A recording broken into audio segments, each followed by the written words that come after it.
The Galactic Preparatory Institute on Station Kepler 9 existed in that peculiar space, where idealism met bureaucracy and promptly got its teeth kicked in. Established roughly 200 standard cycles ago by the Interspecies Educational Concordat, because apparently someone thought throwing adolescents from 47 different species into enclosed spaces and calling it learning was a brilliant idea. The station orbited a dying red dwarf that had seen better millennia. The architecture was all sweeping curves and translucent alloys, the kind of design that screamed we're enlightened and progressive, while quietly installing reinforced bulkheads every 20 meters because, well, teenagers. The Institute prided itself on fostering unity, understanding, and mutual respect among the galaxy's future leaders, diplomats, and assorted troublemakers whose parents had enough credits or political clout to enroll them. In practice, it was a microcosm of galactic politics. The strong species looked down on the weak, the technologically advanced mocked the primitive, and everyone agreed that humans were peculiar mammals who'd somehow stumbled into space travel despite having all the physical advantages of particularly ambitious potatoes. Humans had only been part of the galactic community for 70 standard years, barely a blip in civilizations that measured their histories in epochs, and they carried that newcomer stench like cheap cologne. Sure, they were innovative and scrappy and had that amusing never-say-die attitude, but their physical specifications were laughable compared to proper warrior races. No natural armor, no venom sacs, no enhanced musculature that could snap durasteel like kindling. They weren't even particularly good at the intellectual pursuits that let physically weak species compensate. They were just sort of there, filling their admissions quota and providing comic relief. Room 47B, officially designated as Combat Theory and Tactical Response, because calling it Introduction to Not Dying Horribly in a Fight was apparently too honest. Embodied everything both wonderful and terrible about interspecies education. The chamber was circular, about 40 meters in diameter, with a reinforced practice floor that could withstand Class 3 explosive impacts. Tiered seating rose along the walls where students from 24 species sat, segregated by atmospheric requirements and social cliques that would make mean girls weep with envy. Professor Karl Rex, a Torgothi with 6 manipulator limbs and compound eyes that caught every angle of mischief, presided over the controlled chaos with the weary patience of someone who'd seen everything and was thoroughly unimpressed by all of it. The Torgothi were natural educators, possessing both the multitasking capability and the thick exoskeleton necessary to survive proximity to hormonal students who could accidentally level buildings. Today's lesson focused on species-specific combat advantages, which was academic speak for let's catalog all the ways you're naturally designed to murder each other, so you can appreciate why interspecies warfare is generally frowned upon. The practical demonstrations were usually controlled, supervised, and about as dangerous as a particularly aggressive pillow fight. Usually, Vexathor dominated the front row with the casual arrogance of someone who'd never encountered consequences. He was Krillithian, and if you'd asked Central Casting to provide one stereotypical reptilian warrior species, they'd have sent him with a bow. 2.4 meters of scales, muscle, and barely contained aggression. The Krillithians had spent the last 6 centuries conquering or intimidating everyone within 3 sectors. Their homeworld was a high-gravity nightmare of megafauna and active volcanism, producing warriors who could bench-press small vehicles and considered broken bones a light workout. Vexthor's scales carried that deep emerald iridescence that marked warrior-caste Krillithians, and his spine ridge was studded with the decorative piercings that advertised 17 documented combat victories. At the Institute, he'd cultivated a reputation as untouchable, partially because his father was a high commander in the Krillithian Expeditionary Fleet, but mostly because he could casually toss most other students across the room and his species' diplomatic standing meant actual consequences were negotiable. He held court among the handful of other apex predator species. A Vrexian whose forearms could strike from angles that violated geometry. A Horthak whose armored hide could stop plasma rounds. And a sordid hangers-on who'd calculated that proximity to power beat standing on principle. They lounged in their seats with the particular sprawl of young beings who'd never experienced an honest ass-kicking and assumed the universe was their personal playground. Another riveting discussion of theoretical scenarios we'll never encounter, Vexthor announced to his entourage, not bothering to lower his voice, because why would he? I'm sure the dissertation on Peluvian poison adaptation will prove invaluable when I'm commanding fleets. Professor Kalrex's compound eyes swiveled in his direction with the mechanical precision of targeting systems. Cadet Vexthor, if you've achieved such mastery that instruction proves redundant, perhaps you'd prefer to demonstrate your comprehensive understanding practically? The Kralithian's smile revealed teeth designed for rending. Gladly, Professor. What did you have in mind? 7 rows back, tucked into the mid-tier seating where the unremarkable species congregated. Mackenzie Torres watched the exchange with the expression of someone observing paint dry in real time. At 1.7 meters and 68 kilograms, Mac represented baseline human specifications with the kind of deliberate averageness that made people's attention slide right past. Brown hair pulled into a functional ponytail, standard institute jumpsuit without modifications, sitting posture that suggested neither confidence nor fear. Just existing in space. She'd been at the institute for 8 months, maintaining grades in the 75th percentile across all subjects. Not exceptional enough to draw attention, not poor enough to require intervention. She participated in class discussions with measured frequency, turned in assignments on time, and had exactly 3 friends from compatible species who appreciated that she neither dominated conversations nor required constant validation. What most observers missed, and most observers missed pretty much everything when it came to Mac, were the details, the way her eyes tracked movement with the precision of acquisition software. How her hands, currently folded on her datapad, bore the faint calluses of someone intimately familiar with impact training. The fact that while everyone else watched Vexthor's preening, she was calculating sight lines, identifying exits, and cataloging which students would panic versus which might actually help in an emergency. Mac's family had history. Her grandmother had been part of Earth's first contact teams, back when humanity was still figuring out that the universe was significantly more crowded and significantly less friendly than the optimistic fiction had suggested. Her father had served in the Terran Defense Integration Corps, the polite name for the military units that handled situations where diplomacy had failed, and someone needed to explain humanity's position with kinetic emphasis.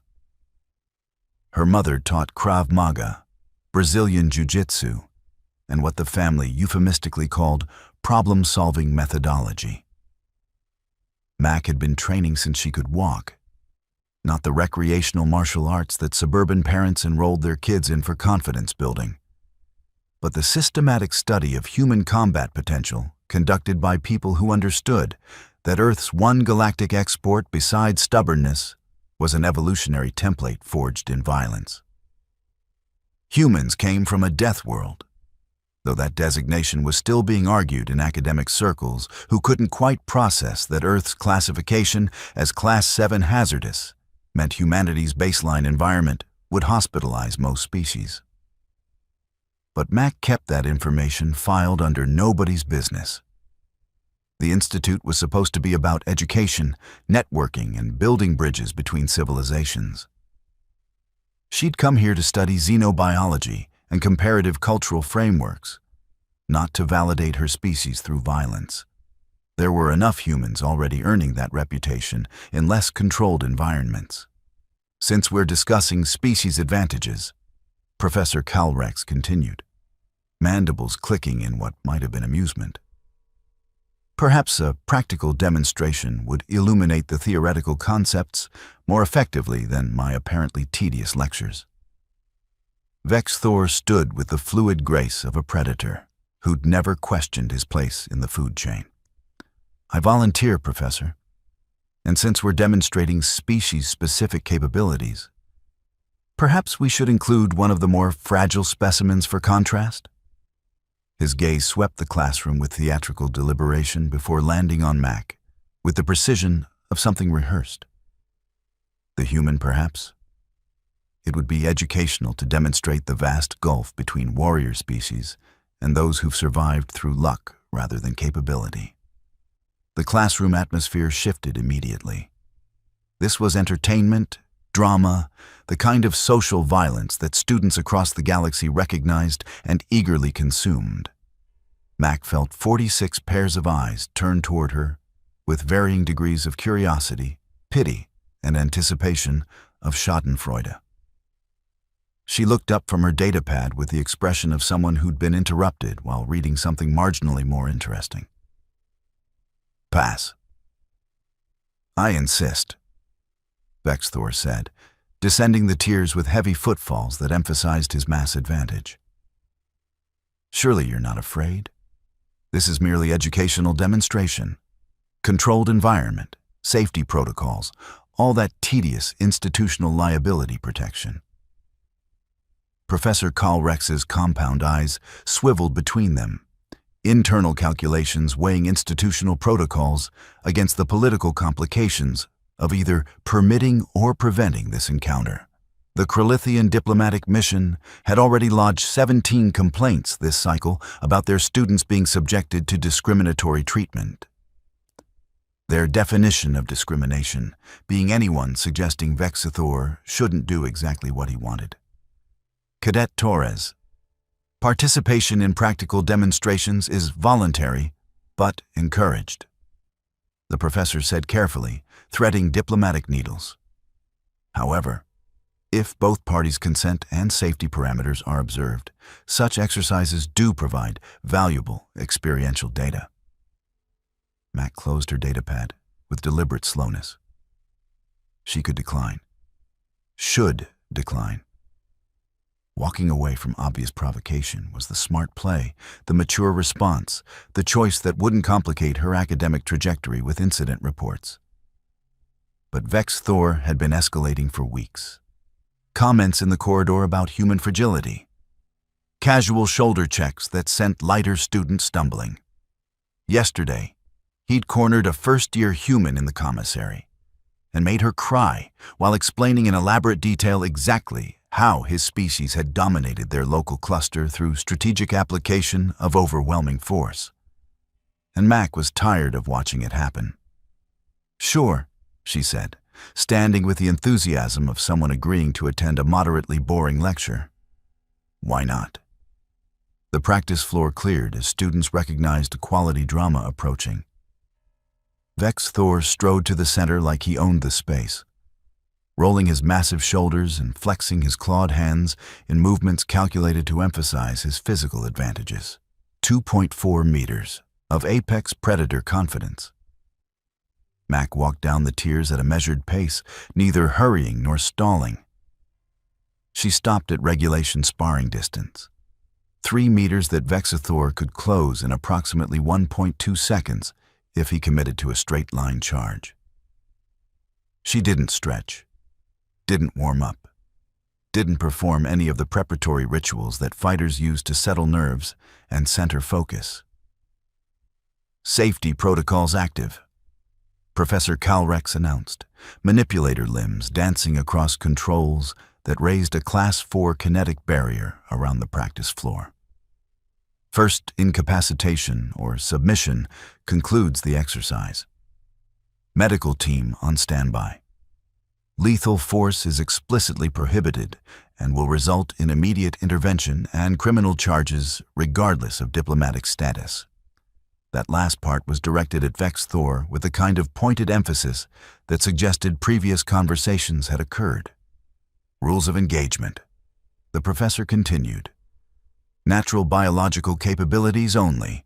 No weapons, no technological augmentation. Striking is permitted. Grappling is permitted.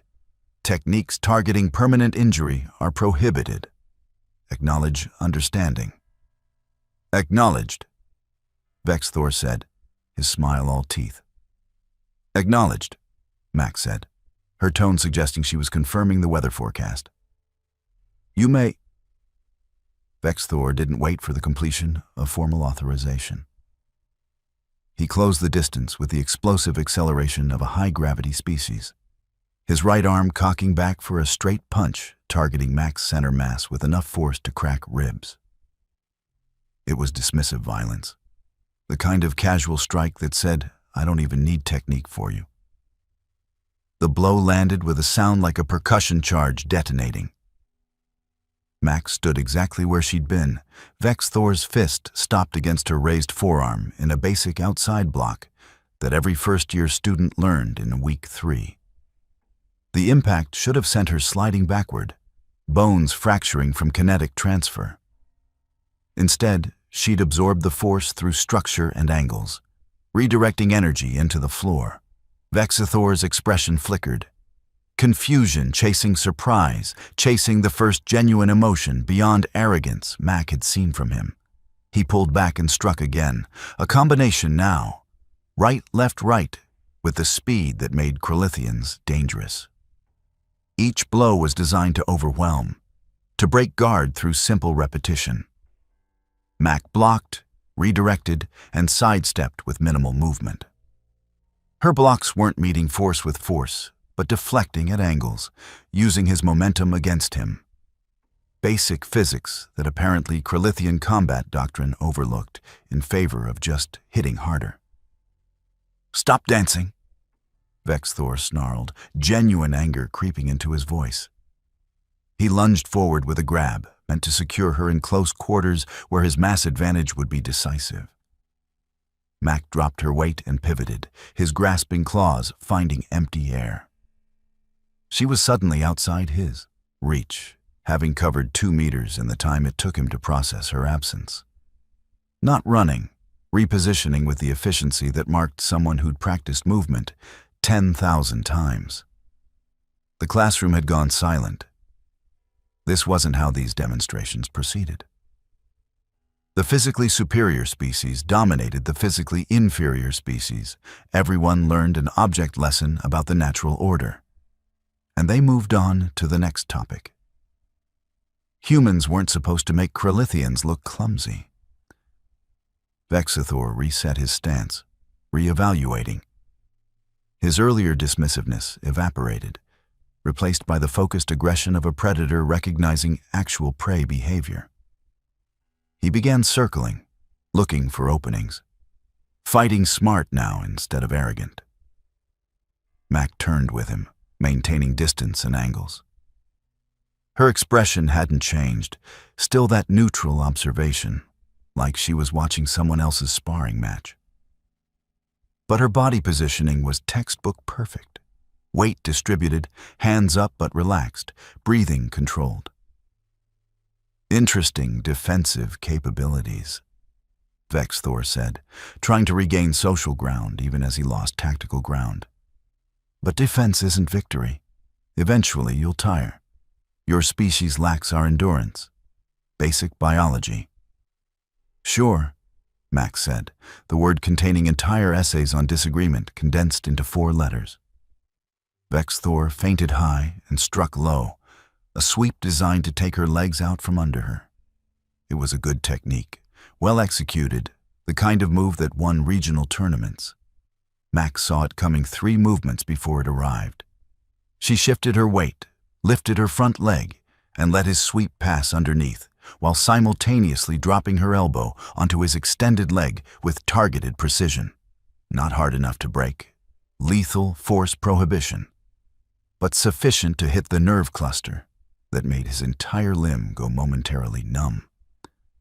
Vexthor stumbled, more from surprise than damage, and Mac was already moving. She closed distance before he could recover, her right leg sweeping behind his supporting leg while her hands pushed his center mass. Basic trip from any grappling manual, but executed with timing that turned basic into brutally effective. 2.4 meters of apex predator hit the practice floor hard enough to rattle equipment. The sound echoed through the sudden silence like artillery. Mac stepped back, resuming her neutral stance, giving him space to rise. Honorable. Professional. Infuriating. Vex Thor scrambled up, scales flushed darker with either exertion or humiliation. The mask of superiority had cracked, revealing something uglier underneath. Wounded pride wrapped around genuine rage. He'd stopped fighting for demonstration and started fighting to hurt. "You want to make this real?" he hissed, his voice dropping to the register that preceded Krillithian combat frenzy. "Fine. Let's discuss what happens when warrior species stop playing nice with prey." He attacked with genuine intent now. Combinations, flowing with practiced lethality. High, low, high, using his reach advantage. Incorporating feints that had been drilled into him since hatching. This was no longer sparring. This was a fight. And Vex Thor had been trained by military instructors from a civilization that had conquered star systems. Mac blocked, slipped, and redirected with increasing precision. She wasn't just defending anymore. She was reading him, predicting his patterns, seeing 3 moves ahead. Each of his strikes came closer to connecting, but never quite landing, like trying to hit smoke. And then she shifted gears. Mac's counter came between his attacks, a straight punch to his solar plexus that carried her full body weight behind it. Not particularly hard by Krillithian standards, but perfectly placed to drive air from his lungs. Before he could process it, she'd pivoted behind him, her legs sweeping his base while her hands controlled his upper body. Vex Thor went down again, harder this time, and Mac followed him into the ground. This was where human evolution had crafted something special, where a species without claws or natural weapons had learned to weaponize position and leverage. She secured his back, one arm snaking around his throat in a rear naked choke that martial artists had perfected over centuries. It wasn't a blood choke. Those took seconds and created medical complications. This was an air choke, uncomfortable and controlling, but not immediately dangerous. Vex Thor thrashed, his superior strength meaning nothing because Mac had positioned her body mass to control his, had secured angles that turned his power against him. "Submit," she said quietly. The first word she'd spoken since the engagement began. Not a demand, just a statement of fact. Submit or pass out. Your choice. Vex Thor kept fighting, claws scraping at her arms, but finding no purchase through her jumpsuit's reinforced material. His legs kicked, his body bucked, every instinct screaming to break free. But Mac had made herself a weight he couldn't dislodge, had positioned her body to ride out his movements, and maintained that chokehold with the patience of someone who'd done this countless times. 20 seconds. 30. His movements weakened as oxygen deprivation began affecting motor control. His vision was probably tunneling now, panic overriding tactical thought. "Submit," Mac repeated, still calm, still controlled. "I yield." Vex Thor finally gasped, the words barely audible but carrying through the absolute silence that had enveloped the classroom. Mac released immediately, rolling away and standing in one fluid motion. She offered him a hand up. He slapped it away, stumbling to his feet under his own power, scales heaving with the effort of recovering his breath. Professor Kalrex's voice cut through the tension. Exercise concluded. Cadet Torres demonstrated effective utilization of leverage and positional dominance to overcome a significant physical disadvantage. Note the application of technique over raw force and the ability to secure submission without inflicting permanent injury. This is textbook combat efficiency. The classroom remained frozen. This wasn't how the script was supposed to go. Humans didn't defeat Krillithians in physical combat. That violated the understood social hierarchy, the natural order that everyone pretended wasn't based on who could hurt who the worst. Mac walked back to her seat with the same measured pace she'd descended with, collected her datapad, and sat down. She didn't gloat, didn't acknowledge the stares, didn't perform any of the social rituals that usually accompanied victory. She just resumed existing in space like the previous 5 minutes hadn't fundamentally altered everyone's calculations. Vex Thor stood in the center of the practice floor, the physical manifestation of cognitive dissonance. His entire identity was built on Krillithian superiority, on physical dominance, on the assumption that warrior species occupied the top tier and everyone else existed to acknowledge that fact. Having that worldview systematically dismantled by someone from a species he dismissed as harmless was triggering something between existential crisis and homicidal rage. Lucky, he spat, though even he didn't sound convinced. You got lucky. Mac didn't respond. She was reading her datapad again, apparently engrossed in whatever material the previous lecture had covered. I want a rematch, Vex Thor demanded, addressing Professor Calrex since Mac was clearly done paying attention to him. Proper match, tournament rules, full contact.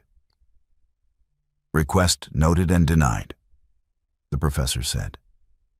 Manipulator limbs already pulling up the incident report forms that this encounter would generate. The exercise achieved its educational objective.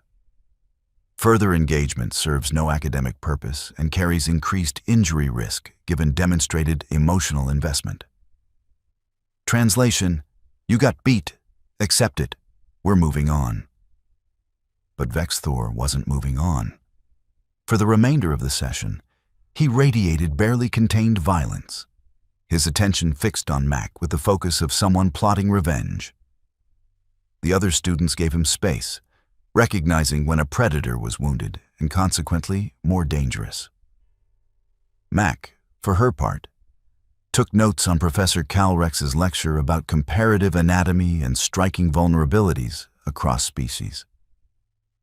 She asked one question about Peluvian nerve cluster distribution that was actually relevant to the coursework. She demonstrated absolutely zero awareness that she'd just become the most talked-about student in the institute. Class ended, students dispersing with the hurried energy of people eager to spread gossip. Mac packed her datapad, nodded to her 3 friends who were staring at her like she'd sprouted additional limbs, and headed for the exit. Vex Thor was waiting in the corridor, flanked by his usual entourage and looking like he'd spent the last hour deciding whether assault charges were worth the satisfaction. This isn't over. Okay, Mac said, attempting to navigate around him. He shifted to block her path, using his size to intimidate. You embarrassed me in front of the entire class. That requires response. Krillithian honor demands. Krillithian honor can take it up with station security, Mac interrupted, her tone still perfectly neutral. You started that engagement. Professor Calrex has the footage, and I'm now late for xenobiology. If you want to continue this conversation, file a proper challenge through institutional channels. Otherwise, you're just blocking the hallway. She walked past him, not around, but past, her shoulder brushing his torso with the kind of casual disrespect that said your size isn't intimidating, it's just inconvenient. Vex Thor watched her go, his expression cycling through rage, confusion, and something that might have been the first genuine self-doubt he'd experienced in his life. The story spread through the institute like a virus through an unvaccinated population. By evening meal, every student had heard some version of events. The details got embellished with each retelling. Mac had thrown Vex Thor across the room, had broken 3 of his ribs, had made him cry and apologize. None of it was accurate, but accuracy was irrelevant compared to the narrative implications. A human had defeated a Krillithian in open combat, not through technology or trickery or numbers, but through simple technical superiority. That changed calculations. If one human could do it, maybe others could. Maybe humanity's classification as non-threatening needed revision.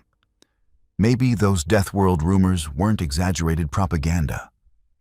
The Krillithian diplomatic mission filed a formal complaint within 6 hours, demanding Mac's expulsion for assault on a student whose father held significant military rank. The Institute's review board pulled the footage, watched Vex Thor throw the first strike, and denied the complaint with the kind of barely concealed satisfaction that suggested they'd been waiting for an excuse. 3 other species' diplomatic missions filed inquiries about human combat training methodologies. 2 offered immediate internship opportunities to Mac specifically. One asked if Earth would be interested in providing military instruction to their defense forces. Earth's diplomatic corps, recognizing both opportunity and crisis, issued a carefully worded statement about humanity's commitment to peaceful coexistence, while quietly not denying anything. They also sent Mac's family a classified message asking if they'd be willing to discuss consulting opportunities. Mac, blissfully unaware that she'd just altered interspecies political dynamics, spent the evening in her quarters studying for an upcoming xenobiology exam. Her 3 friends showed up with questions that weren't really questions. "So," Trevek said, a Pelusian whose species specialized in information brokering, "you've been holding out on us." "About what?" Mac asked, not looking up from her notes on reproductive strategies in methane-breathing species. "About being some kind of human super soldier?" "I'm not. I just paid attention during training." "Training that involved learning to choke out Krillithians?" "Training that involved learning principles, leverage, positioning, breathing control. Works on pretty much everyone with a circulatory system." Her other friend, Kal Shah, a Virithian with 4 eyes that provided 360 visual coverage, leaned forward. "You realize you're famous now? Like, station-wide famous?" "Great," Mac said flatly. "Can I be unfamous? I liked it better when people ignored me." "That ship has departed the dock and achieved FTL," Trevek said. "Half the combat specialization students are trying to figure out your training regimen. The other half are insisting it was a fluke. Vex Thor's friends are making threats that sound serious, but probably aren't given institutional security protocols." Mac finally looked up from her notes. "Is this going to be a thing now? Because I really just want to study, pass my classes, and not become a symbol for interspecies anything." "Too late," Kal Shah said cheerfully. "You're a symbol. Embrace it." Mac groaned and returned to her xenobiology notes, though she had the sinking suspicion that her carefully maintained low profile had been permanently demolished. The next day's combat theory and tactical response class had triple the usual attendance. Students from other sections crammed into the observation areas, ostensibly there for legitimate academic cross-reference, but actually hoping for repeat entertainment. Vex Thor was absent. Turned out he'd filed for medical leave citing psychological distress from institutional persecution, which was Krillithian. "For I'm not going where people witnessed my defeat." Professor Kalrex addressed the elephant-sized interest in the room immediately. "Yesterday's practical demonstration has generated significant attention. For those requiring clarification, Cadet Torres utilized fundamental grappling principles that leverage technique and position over raw physical attributes. This is not revolutionary. These principles are well documented in multi-species combat studies. What is notable is their effective application by a species often underestimated in physical confrontation scenarios." Mac kept her head down, desperately wishing for a cloaking device. Multiple species employ similar methodologies. The professor continued, compound eyes scanning the crowd. The Virithian mantis hold, the Peluvian nerve lock, the Torgathy immobilization matrix. All examples of overcoming size disadvantages through technical precision. What we witnessed yesterday was simply a human variation on universal principles. Which was a very diplomatic way of saying, stop acting like this is unprecedented, everyone. But the attention didn't fade. For the next week, Mac found herself the unwilling center of an entirely unwanted spotlight. Students asked for demonstrations, instructors requested interviews, even the Institute's combat sports clubs tried recruiting her, despite her having zero interest in competitive fighting. Through it all, Mac maintained her carefully neutral existence. She attended classes, studied her coursework, and refused every invitation to capitalize on her sudden notoriety. When pressed about her training background, she provided non-answers that were technically truthful, but revealed nothing substantial. Eventually, as all things do when fresh drama inevitably replaces old drama, the attention faded. New students did new interesting things, scandals emerged and subsided, and life at the Institute returned to its baseline chaos. Vexathor transferred to a different section, then a different station entirely. Rumors suggested his father pulled strings to relocate him somewhere his humiliation wouldn't follow. The Krillithian diplomatic mission stopped filing complaints, but maintained a distinctly frosty relationship with human representatives. Mac's 3 friends became her buffer against continued curiosity, running interference when strangers approached with questions. Trevek started charging for verified information about the incident, building a small profitable side business from Mac's reluctant fame. Kal Shah appointed herself Mac's unofficial bodyguard, despite Mac being demonstrably more capable of handling herself. The long-term impact was subtle but significant. Human students at the Institute walked differently afterward, carrying themselves with a quiet confidence that came from knowing they had capabilities others had underestimated. The casual dismissiveness from warrior species diminished, replaced by wary respect or, in some cases, studied avoidance. 6 months later, in a completely unrelated ethics course, Mac was paired with a Krillithian student for a joint project. The student, definitely not Vexathor, but clearly aware of the story, approached the partnership with the kind of careful respect usually reserved for handling live explosives. They worked together efficiently, turned in an excellent presentation, and at the end, the Krillithian student asked, "Can I ask you something?" "Sure," Mac said, packing up her materials.